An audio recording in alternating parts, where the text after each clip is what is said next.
তোমরা যদি three idiots movie দেখো, থ্রি ইডিয়টস মুভিতে দেখবে এরকম হয়েছিল যে র্যাঞ্চো যখন কি করছে, বাড়িতে এই প্রথম হোস্টেলে যাচ্ছে, হোস্টেলে যাওয়ার পর ওর উপর র্যাগিং হচ্ছে, র্যাগিং হওয়ার জন্য সে কি করছে, নিজেকে একটা ঘরের মধ্যে বন্দি করে নিচ্ছে। তো তারপর কি হচ্ছে, একটা চামচে কারেন্ট দিচ্ছে এবং কারেন্ট দেওয়ার ফলে কি হচ্ছে, আমি তারটাকে পেঁচিয়ে যদি সুইচ অন করি তাহলে পরে ঝাটকা লাগবে। কিন্তু মুভিতে যদি খুব ক্লোজলি দেখো, আমি অতটা ভালোভাবে দেখিনি, খুব ক্লোজলি যদি ওয়াচ করো তাহলে দেখবে যে থ্রি ইডিয়টস মুভিতে র্যাঞ্চো দুটো তারই বোধহয় সম্ভবত এই মানে চামচে ঠেকিয়েছিল। এইভাবে কিন্তু কোনোদিন হবে না। দুটো তারই যদি চামচে তুমি বন্ধ করে দাও, জয়েন করে দাও, লাইক এটা যদি একটা চামচ হয় আর দুটো তার আছে লাল কালো, দুটো তারই দিয়ে এখানে দিয়ে তো শর্ট সার্কিট হয়ে বাস্ট হয়ে যাবে, এটা উচিত না। তাহলে কি করতে হবে তুমি ভালো করে বোঝো, একটা তারকে কি করবে, চামচে লাগাবে, আর একটা তারকে খোলা রেখে দেবে এইভাবে দিয়ে, যে এবার টয়লেট করছে বা মুতছে স্বাভাবিক কথা, সেখানে গিয়ে কি করবে, যদি আমাকে ধরে দাও তুমি, তাহলে কি হবে, একটা ক্যাথোড আর একটা অ্যানোড রূপে কাজ করছে। Hello my dear students, welcome back to our channel. তো আগের দিন তোমাদের একটা ভিডিও দিতে পারিনি, আমার শরীরটা একটু খারাপ ছিল, ইনফ্যাক্ট এখনো একটু শরীরটা খারাপ আছে। তো যাই হোক, তো তোমাদের একটা পোল করেছিলাম যে তোমাদের কোন চ্যাপ্টারের ভিডিও দরকার। তো তোমরা বলেছিলে তড়িৎ বিশ্লেষণ চ্যাপ্টারে তোমাদের ভিডিও দরকার। সো আজকে তড়িৎ বিশ্লেষণ চ্যাপ্টার নিয়ে আজকে আলোচনা করব। ঠিক আছে, তোমরা যারা আমাদের চ্যানেলে নতুন তারা অবশ্যই সাবস্ক্রাইব করো কাইন্ডলি। অ্যান্ড যদি এই ভিডিওটা ভবিষ্যতে ভালো লাগে, দেখো কেমন লাগছে, যদি ভালো লেগে থাকে একটা লাইক করো এবং বন্ধুদের মধ্যে শেয়ার করো যাদের দরকার আছে। ঠিক আছে, চলো শুরু করি। তড়িৎ বিশ্লেষণ পড়ার আগে কয়েকটা সংজ্ঞা আমাদেরকে জেনে নিতে হবে। সংজ্ঞাগুলো কি কি? যেমন তড়িৎ বিশ্লেষ্য কাকে বলে, যে সমস্ত পদার্থ গলিত অথবা উপযুক্ত দ্রাবকে দ্রবীভূত অবস্থায় তড়িৎ পরিবহন করে এবং তড়িৎ পরিবহনের মাধ্যমে রাসায়নিক বিক্রিয়ার ফলে ভিন্ন ধর্ম বিশিষ্ট নতুন পদার্থ উৎপন্ন করে, তাকে বলা হয় তড়িৎ বিশ্লেষ্য। আই রিপিট, ঠিক আছে? তাহলে যে সমস্ত পদার্থ গলিত অথবা উপযুক্ত দ্রাবকে দ্রবীভূত অবস্থায় তড়িৎ পরিবহন করে এবং এই তড়িৎ পরিবহনের মাধ্যমে রাসায়নিক বিক্রিয়ার ফলে ভিন্ন ধর্ম বিশিষ্ট নতুন পদার্থ উৎপন্ন করে, সেই সমস্ত পদার্থকে বলা হয় তড়িৎ বিশ্লেষ্য। যেমন ধরো NaCl যদি তুমি একে গলাও, জলে দ্রবীভূত করো, তাহলে NaCl Na+ আর Cl- দুটো আয়নে বিয়োজিত হয়। এখান থেকে একটা তৈরি হয় সোডিয়াম, একটা তৈরি হয় ক্লোরিন। ঠিক আছে, একটা সোডিয়াম আর একটা তৈরি হয় ক্লোরিন। তাহলে দেখো দুটো আলাদা পদার্থ তৈরি হচ্ছে সোডিয়াম ক্লোরাইড থেকে, ভিন্ন ধর্ম বিশিষ্ট নতুন পদার্থ পাচ্ছ। তাই এদেরকে বলবো তড়িৎ বিশ্লেষ্য। যেমন এখানে NaCl হচ্ছে একটা তড়িৎ বিশ্লেষ্য পদার্থ। এবারে NaCl সাধারণ অবস্থায় নয়, একে গলিত করতে হবে, গলাতে হবে বা উপযুক্ত দ্রাবকে দ্রবীভূত অবস্থায় করতে হবে। তাই তড়িৎ বিশ্লেষ্য শুড বি ইন লিকুইড। তাই মাথায় রাখতে হবে তড়িৎ বিশ্লেষ্য অবশ্যই লিকুইড হতে হবে। তড়িৎ বিশ্লেষ্য দু প্রকারের, একটা হচ্ছে তীব্র তড়িৎ বিশ্লেষ্য আর একটা হচ্ছে মৃদু তড়িৎ বিশ্লেষ্য। তীব্র তড়িৎ বিশ্লেষ্য কাকে বলা হয় না, তো যে সমস্ত তড়িৎ বিশ্লেষ্য সম্পূর্ণরূপে আয়নিত হয় তাদের বলা হয় তীব্র তড়িৎ বিশ্লেষ্য। যেমন NaCl সম্পূর্ণরূপে আয়নিত হয়। লাইক ধরো 10টা NaCl যদি নাও তুমি, তাহলে অবশ্যই 10টা সোডিয়াম আর 10টা ক্লোরাইড আয়ন পাবা। অর্থাৎ এখানে কোনো চেঞ্জেস নাই, যতগুলো সোডিয়াম ক্লোরাইড আছে ততগুলো আয়ন ততগুলো পাবেই তুমি, এটা কনফার্ম। কিন্তু যদি মৃদু তড়িৎ বিশ্লেষ্য হয় না, তো যে সমস্ত পদার্থ আংশিকভাবে বিয়োজিত হয়, এক্সাম্পল দিচ্ছি, যেমন ধরো CH3COOH, তুমি ধরো 10টা CH3COOH নিলে, কিন্তু এখান থেকে দেখলে তুমি 5টা CH3COO- তৈরি করলো, 5টা H+ তৈরি করলো, আর 5টা গোটা CH3COOH থেকে গেল। তার মানে তুমি দেখো মৃদু তড়িৎ বিশ্লেষণের মধ্যে আয়নও থাকে, আবার সেই পদার্থটা অণুও থাকে, সম্পূর্ণরূপে বিয়োজন হয় না। তার মানে মনে রাখবে মৃদু তড়িৎ বিশ্লেষণের মধ্যে আয়নও থাকে আর অণুও উপস্থিত থাকে, দুটো একসঙ্গে থাকে। তাই এরা কমপ্লিটলি বিয়োজন হয় না, ডিসোসিয়েট হয় না, সম্পূর্ণরূপে আংশিকভাবে বিয়োজিত হয়, এটা বলা হয় মৃদু তড়িৎ বিশ্লেষ্য। তড়িৎ বিশ্লেষ্য মানে তড়িৎ বিশ্লেষ্যের মধ্য দিয়ে তড়িৎ চালনা করে যে নতুন পদার্থ পাওয়া যাচ্ছে, এই পদ্ধতিটাকে বলবো আমরা তড়িৎ বিশ্লেষণ। এটাকে বলবো ইলেকট্রোলাইসিস বা তড়িৎ বিশ্লেষণ। তড়িৎ বিশ্লেষণ যে পাত্রে করা হয় তাকে বলা হয় ভোল্টামিটার। তাহলে তড়িৎ বিশ্লেষণ যে পাত্রে করবো তাকে বলা হয় ভোল্টামিটার। যেমন ধরো আমি একটা টিপিক্যাল যদি নিই উদাহরণ, তাহলে এটা ধরো একটা যে কোনো পাত্র যার মধ্যে আমি তড়িৎ বিশ্লেষকে রেখেছি, এটা হচ্ছে ভোল্টামিটার নাকি। এই পুরো পাত্রটাকে বলবো ভোল্টামিটার এবং এর ভেতরে আছে তড়িৎ বিশ্লেষ্য। এখন এই তড়িৎ বিশ্লেষণের মধ্যে তড়িৎ পাঠাতে গেলে আমাকে দুটো তড়িৎদ্বার দরকার হয়। তাই তড়িৎদ্বার হচ্ছে যার মাধ্যমে তড়িৎ বিশ্লেষণের মধ্যে তড়িৎ পাঠানো হয়। এবার যে তড়িৎদ্বারটা ব্যাটারির ঋণাত্মক প্রান্তের সঙ্গে যুক্ত তাকে বলবো আমরা ক্যাথোড। তাহলে যে তড়িৎদ্বার ব্যাটারির ঋণাত্মক প্রান্তের সঙ্গে যুক্ত তাকে বলবো ক্যাথোড, আর যে তড়িৎদ্বার ব্যাটারির ধনাত্মক প্রান্তের সঙ্গে যুক্ত তাকে বলবো আমরা সবসময় অ্যানোড। তাহলে ক্যাথোড আর অ্যানোড কাকে বলে বুঝলাম? যে তড়িৎদ্বার ব্যাটারির ঋণাত্মক প্রান্তের সঙ্গে যুক্ত তাকে বলবো ক্যাথোড, যেটা অ্যানোড। ঠিক আছে। জলীয় বা তড়িৎ বিশ্লেষ্য পদার্থ জলে দ্রবীভূত বা গলিত অবস্থায় আয়ন উৎপন্ন করে। ধনাত্মক আয়নকে বলবো ক্যাটায়ন, ঋণাত্মক আয়নকে বলবো অ্যানায়ন। এই ক্যাটায়ন অ্যানায়ন গুলো কি হয়? মোটামুটি তড়িৎ পরিবহন করতে পারে। তাই তড়িৎ বিশ্লেষণের মধ্যে ক্যাটায়ন এবং অ্যানায়ন উভয়ই তড়িৎ বিশ্লেষণ করে বা তড়িৎ বিশ্লেষণ করে। ঠিক আছে। যেহেতু এটা ওয়ান শর্ট ভিডিও, তোমরা এটাকে শর্টের মধ্যে দেখো এবং এখান থেকে মোটামুটি মাধ্যমিকে যা করাবো মোটামুটি একটা কোয়েশ্চেন চলে আসা উচিত। ঠিক আছে, দেখো তাহলে সংজ্ঞাগুলো বুঝলাম। আমরা এবার চলে আসবো জলের তড়িৎ বিশ্লেষণ। ঠিক আছে, বেশি বকতে আছে না, আমার গলা ভেঙে আছে। ঠিক আছে, কিছু মনে করো না। জলের তড়িৎ বিশ্লেষণ, চলো পয়েন্ট আউট করবে সকলে। জলের তড়িৎ বিশ্লেষণ দেখো, তো জলের তড়িৎ বিশ্লেষণ কি করে করা হয়? তাহলে জলের তড়িৎ বিশ্লেষণ যদি নেওয়া হয়, তো জল তো তড়িৎ পরিবহন করে না, কারণ জলের মধ্যে উপযুক্ত পরিমাণ আয়ন উপস্থিত থাকে না। যেহেতু জলের মধ্যে উপযুক্ত পরিমাণ আয়ন উপস্থিত থাকে না, তাই জল তড়িৎ পরিবহন করতে পারে না। সেই জন্য কি করা হয়, জলের ক্ষেত্রে আমরা একটা বিশেষ পরিমাণ পদার্থ মেশাতে পারি, যেমন সামান্য পরিমাণ অ্যাসিড অথবা সামান্য ক্ষার মেশানো হয়। জলে সামান্য পরিমাণ অ্যাসিড বা ক্ষার মেশালে পরে কি হয়, তার আয়ন এর সংখ্যা অনেক বেড়ে যায়। আর আমরা এক্ষুনি পড়লাম যে তড়িৎ বিশ্লেষ্য আয়নের মাধ্যমে তড়িৎ পরিবহন করে। তো যত পরিমাণ আয়ন বেশি তৈরি হবে তত তড়িৎ পরিবহন ক্ষমতা বাড়বে, তাহলে তড়িৎ বিশ্লেষণ হবে, আদারওয়াইজ সম্ভব হবে না। তাই মাথায় রাখবো, জলের তড়িৎ বিশ্লেষণ করতে গেলে আমাকে কি করতে হবে? অবশ্যই সামান্য পরিমাণ অ্যাসিড, ক্ষার বা লবণ যোগ করা যেতে পারে। তো জলের তড়িৎ বিশ্লেষণের জন্য যে পাত্রটা নেওয়া হয়, পাত্রটা ঠিক এরকম নেওয়া হয় দেখতে। তোমরা একটু দেখে নাও পাত্রটা।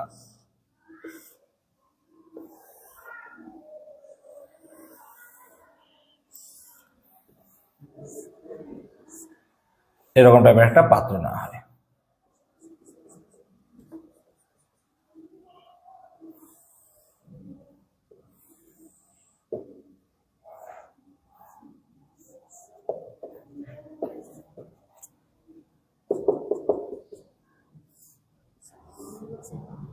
আমি আগে এঁকে নিই, তারপর বোঝাচ্ছি।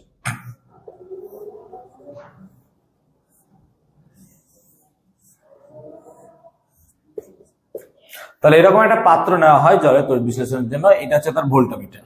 ঠিক আছে, ভোল্টামিটার। এরকম পাত্রের মধ্যে দেখো, এখানে প্রচুর পরিমাণে জল আছে, পুরো জলে ভর্তি, জল দিয়ে রাখা আছে। ঠিক আছে, প্রচুর জল দেওয়া আছে, জল রাখা আছে। এই যে তড়িৎদ্বারটা এখানে চয়েস করা হচ্ছে সেটা হচ্ছে প্ল্যাটিনাম। তোমরা উপরে হয়তো দেখতে পাচ্ছ না, এই জায়গাটায় কি লেখা আছে, এই জায়গাটা আমি জল লিখে রেখেছি আর এখান দিয়ে জল ঢালবো, এরকম সিস্টেম একটা করে রেখেছি। ঠিক আছে, তো জলের তড়িৎ বিশ্লেষণের ক্ষেত্রে সিস্টেমটা এরকম নেওয়া হয়েছে এবং আমরা এখানে যে তড়িৎদ্বারটা ব্যবহার করব সেটা হচ্ছে প্ল্যাটিনাম তড়িৎদ্বার। মাথায় রাখবে, আমরা প্ল্যাটিনাম তড়িৎদ্বার ইউজ করব, প্ল্যাটিনাম তড়িৎদ্বার। তো প্ল্যাটিনাম তড়িৎদ্বার দিয়ে জলের তড়িৎ বিশ্লেষণ আমরা করব। ঠিক আছে, তো জলে যেহেতু সামান্য পরিমাণ অ্যাসিড মিশিয়ে দিয়েছি, তাহলে জলের মধ্যে H2O অণু সর্বদা কি হবে, ভেঙে গিয়ে H+ আর OH- দুটো আয়ন তৈরি করছে। একটা হাইড্রোজেন আয়ন আর একটা হচ্ছে হাইড্রক্সিল আয়ন। এই দুটো আয়ন জলে সব সময় আছে। আবার লক্ষ্য করো কি আছে, এটা ব্যাটারি প্লাস, তার মানে এটা হচ্ছে অ্যানোড নাকি? অবশ্যই বুঝতে পারছো এটা হচ্ছে অ্যানোড। আর এই দিকটা কি হবে, অবশ্যই বুঝতে পারছো ক্যাথোড। তাহলে এটা হচ্ছে অ্যানোড আর এটা হচ্ছে ক্যাথোড। কেন? একটু আগে বলছিলাম ব্যাটারি ঋণাত্মক প্রান্তের সঙ্গে যা যুক্ত থাকবে তাকে বলবো ক্যাথোড, আর ধনাত্মক প্রান্তের সঙ্গে যা যুক্ত থাকবে তাকে বলবো অ্যানোড। এখন তাহলে লক্ষ্য করো, এখানে আছে আমার H+ আর আছে OH-, এই দুটো জিনিস আছে। তো লজিক্যালি লক্ষ্য করো, তো যখন আমি তড়িৎদ্বারের সুইচটা অন করব, এই সার্কিট কমপ্লিট করব, তখন ক্যাথোডটা কি হয়ে যাবে, নেগেটিভ, আর অ্যানোড হবে কি, পজিটিভ। তাই তো হওয়া উচিত, কারণ পজিটিভ চলে যাবে, এখানে নেগেটিভ নেগেটিভ চলে যাবে, তাই না? এখন যদি এর নেগেটিভ হয়, তাহলে এই প্লাস আর মাইনাসের মধ্যে সে কাকে আকর্ষণ করবে? তোমরা বলো। অবশ্যই প্লাসকে আকর্ষণ করবে না? তাহলে এই প্লাস গুলো কোথায় ছুটবে? ক্যাথোডের দিকে ছুটবে। তারপরে অ্যাকচুয়ালি ক্যাথোডে কি হবে, এই প্লাস গুলো এসে জমা হবে, H+ গুলো এসে জমা হচ্ছে ক্যাথোডে। তার মানে বুঝতে পারছো ক্যাটায়ন কোন দিকে যায়, ক্যাথোডে যায়। ক মনে রাখবে, ক্যাটায়ন সবসময় কোন দিকে যাবে, ক্যাথোডে যাবে। তো ক্যাটায়ন ক্যাথোডে গিয়ে কি করবে, যেহেতু ক্যাথোডে ইলেকট্রন বেশি আছে, সে কি করবে, একটা ইলেকট্রন গ্রহণ করে হাইড্রোজেন পরমাণু তৈরি করবে, এরকম দুটো হাইড্রোজেন পরমাণু যুক্ত হয়ে হাইড্রোজেন অণু তৈরি করবে, অর্থাৎ এখানে বুদবুদ আকারে গ্যাস তৈরি হবে এবং দেখা যাবে যে এখানে হাইড্রোজেন গ্যাস জমে যাচ্ছে, এখানে হাইড্রোজেন গ্যাস জমছে, and this is hydrogen gas, এবং এখানে হাইড্রোজেন গ্যাস জমছে। সিমিলারলি তাহলে হাইড্রোজেন আয়ন বা ক্যাটায়ন যদি ক্যাথোডে যায় তাহলে অ্যানায়ন গুলো কোন দিকে যাবে? অ্যানায়ন গুলো যাবে অ্যানোডে। তাহলে অ্যানোডে গিয়ে কি হবে? অ্যানোডে গিয়ে OH মাইনাস কি করবে? একটা ইলেকট্রন ছেড়ে দিয়ে হাইড্রক্সিল আয়ন তৈরি করবে। কেন? কারণ তুমি লক্ষ্য করো এর ইলেকট্রন বেশি আছে আর প্লাসে ইলেকট্রন কম আছে অ্যানোডে, তাহলে সেই ইলেকট্রন কি করবে? দিয়ে দিবে। এরকম চারটে হাইড্রক্সিল আয়ন যুক্ত হয়ে অক্সিজেন আর জল তৈরি করবে, অর্থাৎ এখান থেকে কি তৈরি হবে? বুদবুদ বুদবুদ আকারে অক্সিজেন গ্যাস তৈরি হবে, বুদবুদ বুদবুদ আকারে অক্সিজেন গ্যাস তৈরি হবে। তারপরে ধরো এতদূর পর্যন্ত অক্সিজেন গ্যাস তৈরি হলো, এতদূর পর্যন্ত হাইড্রোজেন গ্যাস তৈরি হলো। তুমি বলবে যে স্যার আপনি এখানে অক্সিজেনের পরিমাণ কম, এখানে বেশি লিখেছেন কেন? হ্যাঁ, আমি এভাবে এঁকেছি। দেখা গেছে H2O তে হাইড্রোজেন থাকে 2 ভাগ আর অক্সিজেন থাকে 1 ভাগ, সেই জন্য লজিক্যালি হাইড্রোজেনও 2 আয়তন তৈরি হয়, অক্সিজেনও 1 আয়তন তৈরি হয়। তাহলে অ্যাকচুয়ালি আয়তনের যদি নিরিখ দেখো তাহলে হাইড্রোজেন ইজ টু অক্সিজেন হবে সবসময় 2:1, অর্থাৎ 2:1 অনুপাতে তৈরি হয় তোমার হাইড্রোজেন এবং অক্সিজেন। সিমিলারলি যদি ওজন অনুপাতে দেখো আবার, তাহলে ওজন হচ্ছে 2 আয়তন হাইড্রোজেন মানে 4:1 আয়তন অক্সিজেন মানে 32, তার মানে কত হচ্ছে? 1:8। তাহলে ওজন অনুপাত হচ্ছে cathode is to anode gas, মানে থাকবে cathode is to anode gas, কারণ হাইড্রোজেনটা ক্যাথোডে তৈরি হচ্ছে, অ্যানোড অক্সিজেনে তৈরি হচ্ছে। So this gas is called O2, এবং এটা কোথায় তৈরি হচ্ছে? অবশ্যই মাথায় রাখবে অ্যানোডে তৈরি হচ্ছে। কি করে মনে রাখবে? অতে অ্যানোড, অতে অক্সিজেন, অতে অ্যানোড, অতে অক্সিজেন, মনে রাখবে যে অ্যানোডে অক্সিজেন, অ্যানোডে তোমার ওই ক্যাথোডে হাইড্রোজেন গ্যাস তৈরি হয়। ঠিক আছে, তাহলে এইভাবে তৈরি হচ্ছে আমার গ্যাস হাইড্রোজেন। এবারে এই গ্যাসটা হাইড্রোজেন নিয়ে কি না কি করে বুঝবো? না তো এই গ্যাস পুরোপুরি তড়িৎ বিশ্লেষণ করব, করার পর এই গ্যাসে একটা জ্বলন্ত কিন্তু শিখাযুক্ত পাটকাঠি হাইড্রোজেন গ্যাসে দেবো, দেখবো পাটকাঠিটা নিভে যাচ্ছে কিন্তু গ্যাস নিজে দপ করে জ্বলে উঠছে। এবার যে গ্যাস নিজে দপ করে জ্বলে উঠবে নীল শিখায়, সেই গ্যাস হচ্ছে হাইড্রোজেন, তাহলে এটা হবে হাইড্রোজেন। আর এখানে যদি একটা জ্বলন্ত কিন্তু শিখাহীন পাটকাঠি ডোবাই আফটার পুরো কমপ্লিট অফ ইলেকট্রোলাইসিস, তাহলে এখানে দেখবো যে পাটকাঠিটা জ্বলন্ত ছিল কিন্তু শিখাহীন ছিল, দেখবো সেটা শিখাযুক্ত জ্বলতে শুরু করছে, তাহলে এই গ্যাসটাকে বলবো আমরা অক্সিজেন। তাহলে এইভাবে আমরা অক্সিজেন আর হাইড্রোজেনকে চিহ্নিত করতে পারি। তাহলে আমরা এখানে কয়েকটা কোয়েশ্চেন আলোচনা করে নিতে পারি যে হাইড্রোজেন এই জলের তড়িৎ বিশ্লেষণের জন্য কেন লবণ বা সামান্য পরিমাণ মেশানো হয়। তোমরা যদি 3 ইডিয়টস মুভি দেখো, 3 ইডিয়টস মুভিতে দেখবে এরকম হয়েছিল যে র্যাঞ্চো যখন কি করছে, বাড়িতে এই প্রথম হোস্টেলে যাচ্ছে, হোস্টেলে যাওয়ার পর ওর উপর র্যাগিং হচ্ছে, র্যাগিং হওয়ার জন্য সে কি করছে, নিজেকে একটা ঘরের মধ্যে বন্দি করে নিচ্ছে। তো তারপর কি হচ্ছে, একটা চামচে কারেন্ট দিচ্ছে এবং কারেন্ট দেওয়ার ফলে কি হচ্ছে, আমি তারটাকে পেঁচিয়ে যদি সুইচ অন করি তাহলে পরে ঝাটকা লাগবে। কিন্তু মুভিতে যদি খুব ক্লোজলি দেখো, আমি অতটা ভালোভাবে দেখিনি, খুব ক্লোজলি যদি ওয়াচ করো তাহলে দেখবে যে 3 ইডিয়টস মুভিতে র্যাঞ্চো দুটো তারই বোধহয় সম্ভবত এই মানে চামচে ঠেকিয়েছিল। এইভাবে কিন্তু কোনোদিন হবে না। দুটো তারই যদি চামচে তুমি বন্ধ করে দাও, জয়েন করে দাও, লাইক এটা যদি একটা চামচ হয় আর দুটো তার আছে লাল কালো, দুটো তারই যদি এখানে দিয়ে তো শর্ট সার্কিট হয়ে বাস্ট হয়ে যাবে, এটা উচিত না। তাহলে কি করতে হবে তুমি ভালো করে বোঝো, একটা তারকে কি করবে, চামচে লাগাবে আর একটা তারকে খোলা রেখে দেবে, এইভাবে দিয়ে যে এবার টয়লেট করছে বা মুতছে স্বাভাবিক কথা, সেখানে গিয়ে কি করবে, দিয়ে ধরে দাও তুমি, তাহলে কি হবে, একটা ক্যাথোড আর একটা অ্যানোড রূপে কাজ করছে। এবার এই ক্যাথোড অ্যানোডের মধ্যে দিয়ে কি হবে, ইউরিয়া আমাদের শরীরের মধ্যে যে মূত্র হয়, তাহলে সেই মধ্যে প্রচুর পরিমাণে আয়নস থাকে, লাইক সল্ট থাকে, সেই সল্ট বা আয়ন গুলো কি হবে, ক্যাটায়ন এবং অ্যানায়ন রূপে কি হবে, তড়িৎ পরিবহন করবে এবং তার ফলে কি হবে, ঝটকা লাগবে। কিন্তু মাথায় রাখবে দুটো তারকে কিন্তু একসঙ্গে রাখা যাবে না, দুটো তারকে কিন্তু একসঙ্গে রাখা যাবে না, ঠিক আছে? তো ওখানে এক্সাম্পল দিতে পারো। এবার এক্সাম্পল কিন্তু বইয়ে লিখো না, ঠিক আছে?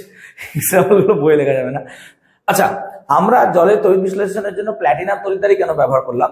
আমরা তো ইউজ করতে পারতাম তোমার গ্রাফাইট তড়িৎদ্বার, গ্রাফাইট তড়িৎদ্বার করতে পারতাম, কিন্তু প্রচুর পরিমাণে কারেন্ট যাওয়ার ফলে গ্রাফাইট উত্তপ্ত হয়ে যায়, আর গ্রাফাইট তৈরি হয় কার্বন দিয়ে।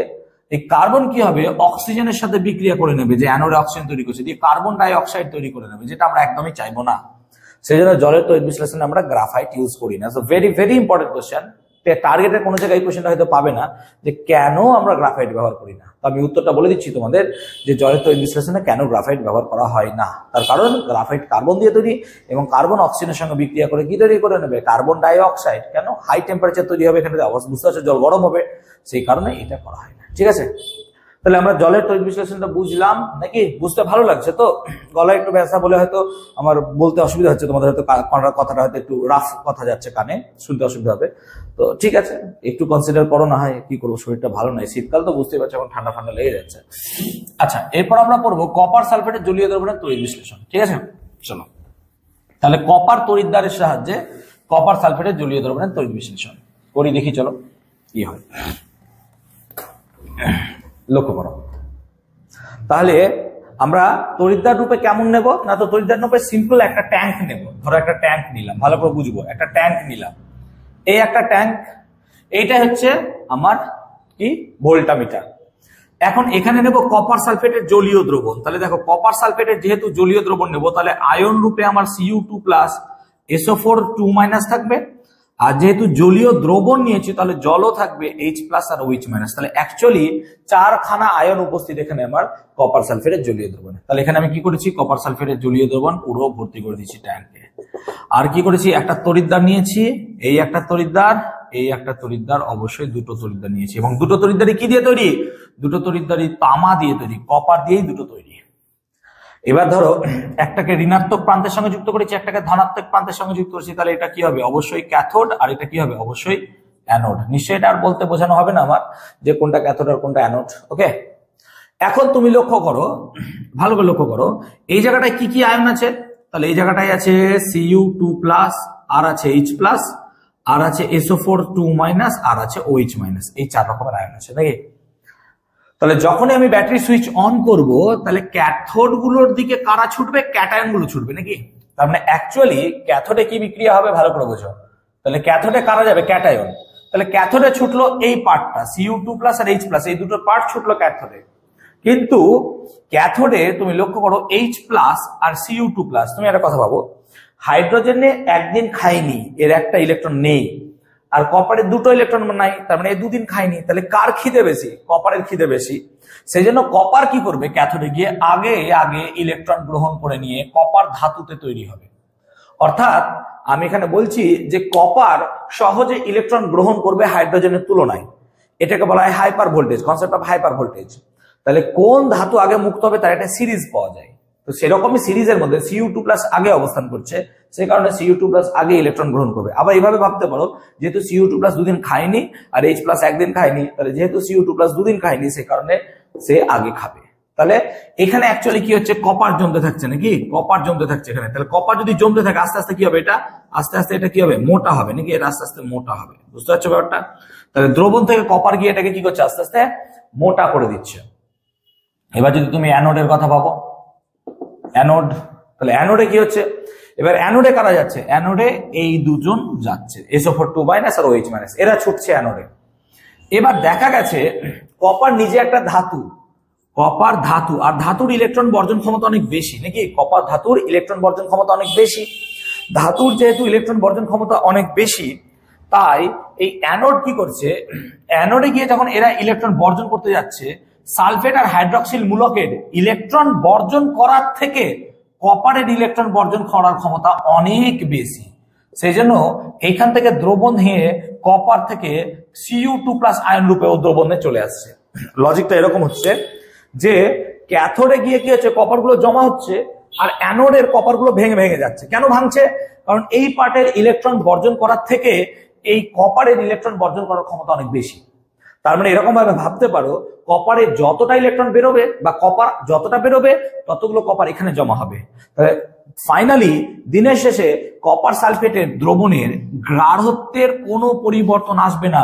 অর্থাৎ এরকম ভাবে ভাবা যায় যে অ্যানোডের জিনিসটা যেন কোথায় চলে গেল, ক্যাথোডে চলে গেল।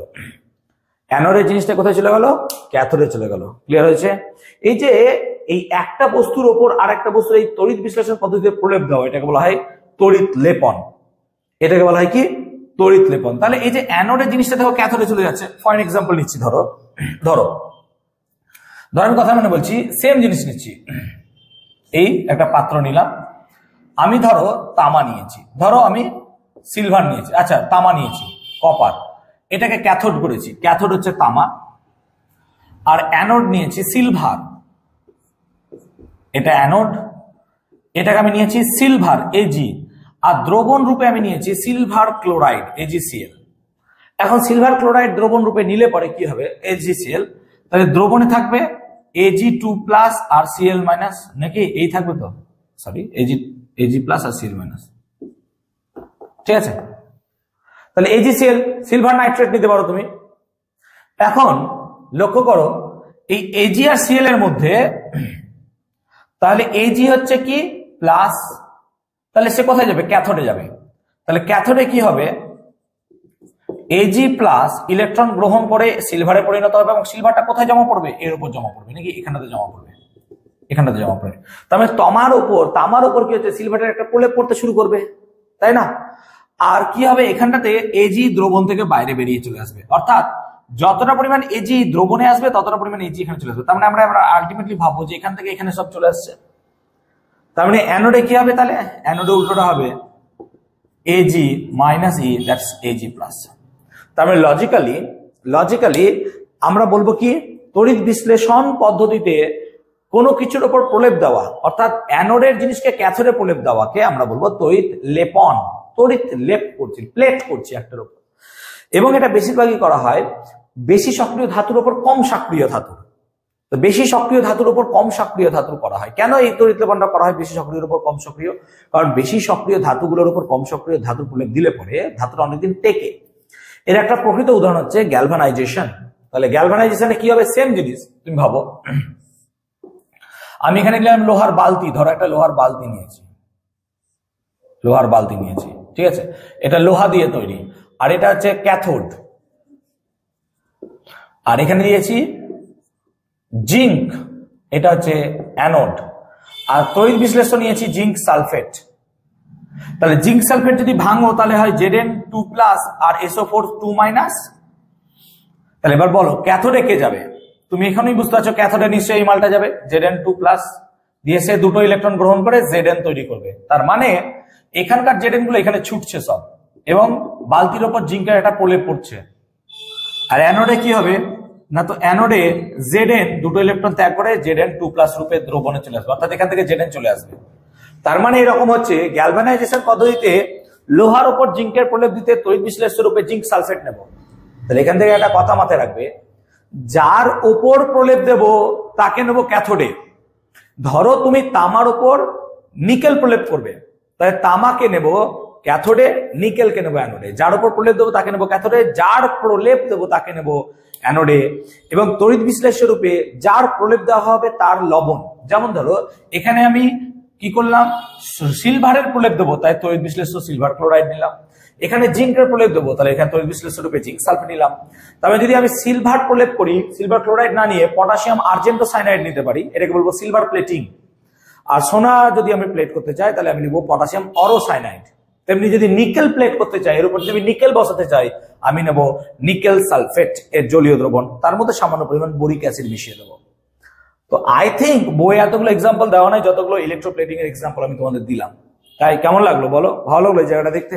তাহলে একটা লাইক তো বানতে হয় না, একটা লাইক, জাস্ট 1 লাইক, ঠিক আছে, এবং বন্ধুদের শেয়ার করো। ওকে, তাহলে হলো ইলেকট্রোপ্লেটিং। এবার আমরা তড়িৎ বিশ্লেষণের আরো একটা ব্যবহার করব। তড়িৎ বিশ্লেষণের আরেকটা ব্যবহার কি হতে পারে, সেটা হচ্ছে ধাতু নিষ্কাশন। দেখো তড়িৎ বিশ্লেষণ পদ্ধতিতে ধাতু নিষ্কাশন করা যায়। লাস্ট টপিক আমাদের আছে তড়িৎ বিশ্লেষণ, খুব সহজ চ্যাপ্টার ছিল, এন্ড তোমাদের করে দিলাম 1 শট তড়িৎ বিশ্লেষণ, ঠিক আছে। এবার তোমাদের কোন ভিডিও দরকার, 1 শট তোমরা বলো, পর্যায় সারণী দিলাম। তোমাদের রাসায়নিক বন্ধন দরকার কি তোমাদের পরমাণু নিউক্লিয়াস দরকার, তোমরা আমাকে কমেন্ট সেকশনে জানাও, ঠিক আছে। কমেন্ট সেকশন করো যে কি কি ভিডিওস দরকার, আমি তোমাদের দিয়ে দেবো। ওকে, চলো। এখন আমি যদি দেখি চ্যালকোপাইরাইটিস বা কপার সালফাইড, এই কপার সালফাইডের মধ্যে দিয়ে অক্সিজেন গ্যাস চালনা করা হয়, তাহলে সেখান থেকে কি হয়, কপার আর সালফার এর মধ্যে থেকে সালফার অক্সিজেনের সঙ্গে বিক্রিয়া করে সালফার ডাইঅক্সাইড তৈরি করে, একে বলা হয় শতবিজারণ। তো শতবিজারণ থেকে কপারের যে ধাতুটা পাওয়া যায় সেটা হচ্ছে অপরিশোধিত ধাতু, এটাকে বলা হয় ব্লিস্টার কপার। এখান থেকে আমি তড়িৎ বিশ্লেষণ পদ্ধতিতে কমপ্লিটলি পিওর 99.99% তড়িৎ তোমার হচ্ছে কপার পাবো। এক্সাম্পল দিচ্ছি, তাহলে আমি ক্যাথোড রূপে নেব তামার একটা পাতলা পাত, এটা হচ্ছে ক্যাথোড, আর ক্যাথোড রূপে নেব তামার পাতলা পাত, তামার পাতলা পাত। তাহলে ক্যাথোড রূপে নেবো তামার পাতলা পাত, দেখা যাচ্ছে তো, অসুবিধা হচ্ছে না তো? হ্যাঁ দেখা যাচ্ছে। আর অ্যানোড রূপে কি নেব? অ্যানোড রূপে নেব মসলিন কাপড় দিয়ে সুরক্ষিত একটা ব্লিস্টার কপার। তাহলে এটা হচ্ছে মসলিন কাপড় আর এটা হচ্ছে ব্লিস্টার কপার বা অপরিশোধিত কপার। তাহলে আমরা নেব কি? অ্যানোড রূপে নেব ব্লিস্টার কপার বা অপরিশোধিত কপার, ব্লিস্টার কপার বা অপরিশোধিত কপার। আর তড়িৎ বিশ্লেষণ রূপে কি নেব? তড়িৎ বিশ্লেষ্য কপার সালফেটের জলীয় দ্রবণ, এটা দেবো। এখন তাহলে লক্ষ্য করো, কপার সালফেটের জলীয় দ্রবণ মানে CuSO4 কে যদি ভাঙো তুমি, তাহলে Cu2+ আর কি থাকে? SO4 2- আর H2O ভাঙলে কি হয়? H+ আর OH- নাকি? তাহলে এটা হচ্ছে আমার অ্যানোড। তাহলে বলো আমাকে, এখন যদি আমি তড়িৎ দিই, সুইচ অন করি, তাহলে কি হবে? Cu2+ আর H+ উভয়ই কোথায় যাবে? ক্যাথোডের দিকে যাবে। এবং ক্যাথোডে গিয়ে কি হবে? তোমরা জানো Cu2+ দুটো ইলেকট্রন গ্রহণ করে Cu রূপে দ্রবণে চলে আসবে, নাকি? তাহলে Cu2+ দুটো ইলেকট্রন গ্রহণ করে কি রূপে চলে আসবে? দ্রবণে, Cu রূপে দ্রবণে চলে আসবে। আর কি হবে? অ্যানোড থেকে এই কপার গুলো ভেঙে ভেঙে চলে আসবে দ্রবণে, নাকি? তার মানে অ্যানোড থেকে কি হবে? অ্যানোড থেকে Cu দ্রবণে Cu2+ রূপে চলে আসবে।